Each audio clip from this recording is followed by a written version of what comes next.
A president who supported the KKK, a president who fought for the continuation of slavery, and a president who even incited civil war among citizens. What happens if we elect the wrong president? In light of the recent presidential debate, many people are beginning to solidify their opinions on the current presidential candidates. Election time is a critical period for Americans in deciding the future of their country. Tens of millions of Americans band together in hopes that the leader they choose to represent their values and beliefs will uphold them and keep the promises they made to the public. Amazing grace, how sweet the sound. But what happens when this doesn't happen?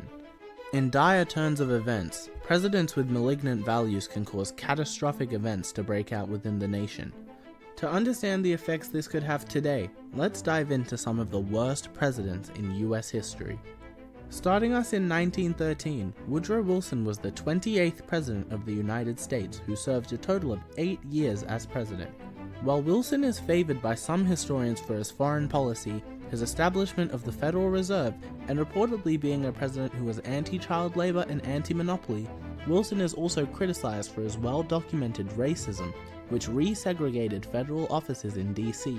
Princeton University announced today it will remove the name of former President Woodrow Wilson from its public policy school because of his racist views. It is even documented that Wilson had a special screening in the White House of a film titled Birth of a Nation, which was a 1915 film which initiated the resurgence of the Ku Klux Klan after depicting a newly formed Klan as a heroic force that defended Southerners against the dangerous African Americans. But Woodrow Wilson just scratches the tip of the iceberg when it comes to controversial presidents.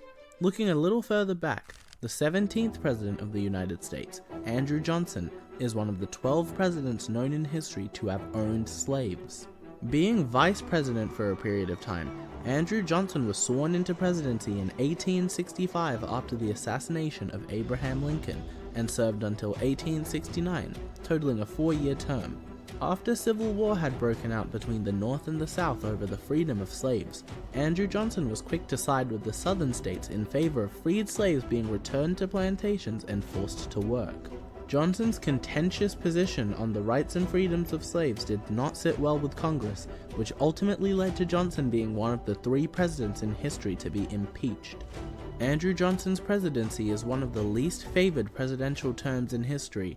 However, to see the worst president in history, we just need to look a little further back to the 15th President of the United States. James Buchanan served from 1857 to 1861, serving a total of 4 years as president. He is alleged to have involvement in the intervention of the Supreme Court to influence the decision of Dred Scott v. Sanford, a decision which upheld slavery in the United States and denied all African Americans the right to citizenship. Naturally, coinciding with the story of civil war I told during Andrew Johnson's section of this video, this decision led to much disdain in the North. As the country descended into civil war, Buchanan's lack of action to prevent or defuse the ongoing conflict earns him a spot on the list of worst presidents of all time. So now that we've discussed the consequences of some of the worst presidents in history, how does this affect us today? What kind of implications could the wrong person coming into power have now? Well, since issues such as slavery have long since been abolished, we may not see the exact same repercussions as former presidents. However, areas in new policy may have significant effect on the future of US citizens, as well as the world around them.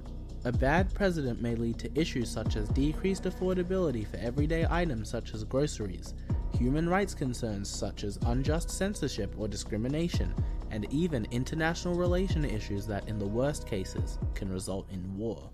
For this, it is imperative that citizens of a country choose a president that represents their ideals and puts the safety and prosperity of their own people first. When this doesn't happen, it is then important that the people of the country hold their president accountable for their shortcomings and make haste to return their nation to good standing. Naturally, there will never be a unanimous agreement on what good standing actually is in a country, and a negative situation for one person may be an entirely positive situation for another. It is important to have a leader that finds middle ground, is connected with the people, and keeps strong and true to the beliefs of the country. Because we'd all hate to have another president end up on the worst presidents in history list, right?